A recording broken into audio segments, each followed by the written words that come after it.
Muy buenos días, Alejandra. Así es, estamos viviendo un momento de cierta forma sin precedente debido a este anuncio que vimos el fin de semana de una imposición de aranceles del 25% a los principales socios comerciales de Estados Unidos, México y Canadá, al igual que un 10% de arancel a China. Evidentemente, las cadenas de suministro regionales son sumamente interdependientes. El sector automotriz, el de electrónica, el manufacturero, dependen de toda la interacción, el comercio en América del Norte para poder proveer estos productos tan fundamentales que, si bien son vendidos mayoritariamente en América del Norte, pues tienen una implicación a nivel global, y por ende hemos visto pues esta reacción de los mercados internacionales marcando un declive en las bolsas, en los precios, en el impacto negativo que pueda tener las medidas que vienen de Estados Unidos, porque si bien ahorita los blancos han sido México, Canadá y China, efectivamente los países alrededor del mundo, particularmente la Unión Europea, están enfrentando una realidad semejante que pueden enfrentar con Estados Unidos en las semanas y en los meses que vienen. Me parece que es importante subrayar que, si bien parece ilógico la imposición de aranceles por parte del presidente Donald Trump, sí debemos entender la lógica detrás de los aranceles, ya que el presidente Trump ha tendido o tiene este objetivo de regresar a los centros de producción a Estados Unidos, de regresar a los empleos que se fueron a otros países por la mano de obra barata, regresarlas de nuevo a Estados Unidos. Y también algo que odia el presidente Donald Trump son los déficits comerciales, algo que sí es cierto en el caso de México y hasta cierta parte también con Canadá y desde luego con China. Señora Abed, hablando justamente de esos efectos que pueden traer todas estas medidas en la competitividad empresarial, ¿cuáles serían los principales? Pues mira, yo creo que en el caso de México, en el caso de América del Norte, efectivamente, tras la entrada en vigor del Tratado de Libre Comercio conocido como el TEMEC, el 1 de julio de 2020, la inversión en la región ha crecido 136%, el flujo de productos y servicios ha incrementado un 50%. Como lo mencioné hace unos momentos, las cadenas de suministro regionales son sumamente interdependientes e interconectadas. Entonces, cualquier arancel impuesto, por ejemplo, vamos a tomar el sector automotriz, una autoparte en Estados Unidos, México y Canadá cruzan las distintas fronteras 4 a 7 veces. Entonces uno empieza a entender rápidamente que un arancel de 25% podría elevar los costos de los vehículos, pero lo mismo puede ocurrir con otros productos básicos que se consumen en Estados Unidos. México, por ejemplo, provee la mitad de las verduras y de las frutas frescas que llegan a Estados Unidos. Igual un arancel sería pues tremendo para los precios de Estados Unidos. Y es interesante porque creo que, Andrés, en un momento en el cual el presidente Donald Trump ganó en gran parte la campaña electoral el año pasado, fue sí por la migración, pero también con este objetivo de reducir los costos, reducir la presión inflacionaria en Estados Unidos. Y estas medidas tendrán un impacto no solamente en México y en Estados Unidos, pero desde luego para las industrias estadounidenses, para los consumidores estadounidenses, y ya hoy también hemos visto pues el impacto que ha tenido a nivel global. Señora Abed, en este momento en Bruselas están reunidos varios líderes de la Unión Europea y, entre otros temas, están abordando esa amenaza de Trump de imponer aranceles también contra el bloque europeo. ¿Qué puede esperar el mundo? ¿Qué impacto puede tener si la Unión Europea se suma también a esta guerra comercial?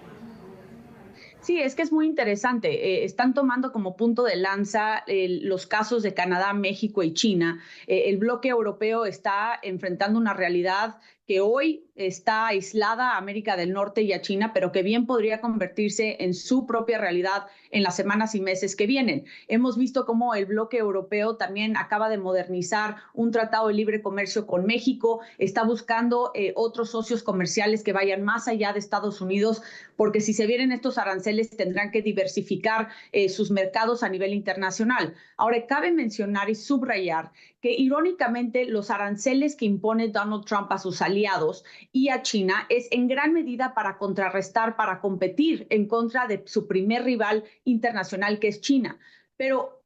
la potencia, el país que más se puede beneficiar de la falta de credibilidad, de la falta de competitividad de América del Norte y del oeste como tal, es China, son los rivales de Estados Unidos, porque cualquier deterioro de la buena fe entre aliados, entre amigos y vecinos, pues esto podría acercar a países como México, como Canadá, con la Unión Europea, a países como China, que no enfrentarían los aranceles que hoy por hoy enfrentan México, Canadá, en cuanto a los aranceles de Estados Unidos. Y de nuevo, es algo que podría acercarse a otras regiones del mundo en un futuro muy próximo. Óigame, directora, además de esas intenciones de Donald Trump de fortalecer la industria americana y de devolver los puestos de trabajo que se perdieron por la mano de obra barata, entró a jugar también aquí el fentanilo un papel clave dentro de todo este rompecabezas. ¿Por qué? ¿Y cómo con esas imposiciones arancelarias puede ahondarse la lucha contra el fentanilo? Es muy interesante porque en épocas pasadas, especialmente en la relación México y Estados Unidos, los tres temas fundamentales en la agenda, comercio, seguridad y migración, se trataban de manera separada. Pero esas épocas ya quedaron atrás. Estamos enfrentando a un Donald Trump que mezcla los tres temas y que utiliza los aranceles hasta cierta medida como una cuestión de negociación para presionar al gobierno de México, también al canadiense, pero de una manera muy distinta,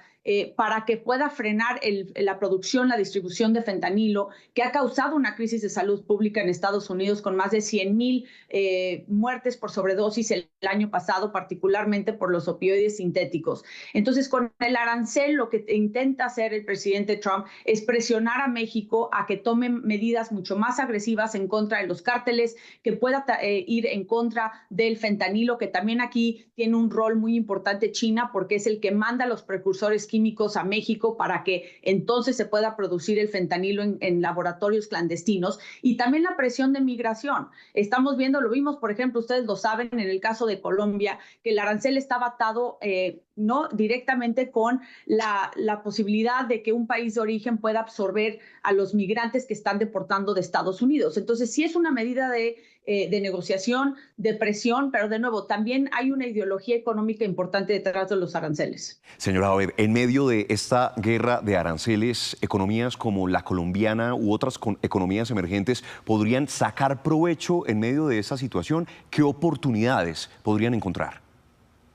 Sin duda, Andrés, yo creo que si los países empiezan a entender la realidad que se impone, que el presidente Donald Trump está cumpliendo sus promesas, que aprendió de los errores de su primer gobierno y que esta vez cuenta con un gabinete de pura gente que está aliado ideológicamente a su plataforma política de hacer a Estados Unidos grande de nuevo. Si sabe entender las prioridades del presidente Trump, que son muy sencillas, en particular con países de América Latina, son en temas de seguridad y migratorias, utilizando los aranceles como un punto de presión. Pero si los países de América Latina como Colombia, México y otros saben jugar sus cartas muy bien y juegan, ¿no? Y de cierta forma le dan gusto a las prioridades de Donald Trump, podrían también extraer concesiones y demandas de la primera potencia mundial. Es decir, si México hoy por hoy tiene un plan estratégico de aceptar la deportación masiva de sus nacionales hacia el país, podría entonces exigirle a la Casa Blanca que le cumpla en otros rubros de la agenda bilateral entre los dos países, y lo mismo se podría aplicar para otros países. Pero creo que para ello se necesita entender la lógica, se necesita entender las prioridades y la nueva realidad que está hoy aquí en Washington, D.C., porque lo que dice Trump, y creo que muchos cuando llegó el mandatario estadounidense a la Casa Blanca, pensaron que muchas de sus medidas y sus políticas y sus negociaciones estaba blofeando, ¿no? Que no era un poder de negociación, que no se iban a hacer como tal. Pero lo que estamos viendo es que el Trump de hoy es muy distinto al de 2016. Las promesas que ha hecho las está cumpliendo, y los países deben de encontrar esas oportunidades de colaborar con Estados Unidos y a la par poder extraer concesiones que sean beneficiosas para los distintos países de la región. Sí, Trump a la defensiva es uno, pero a la ofensiva es otro. Vamos a ver si los países que están inmersos en estas primeras declaratorias de aumento de aranceles entendieron el juego, como usted lo califica, y qué pasa hoy después de ese contacto de Donald Trump con la presidenta de México y con el primer ministro saliente de Canadá, Justin Trudeau. Muchísimas gracias, directora, por sus reflexiones aquí en Noticias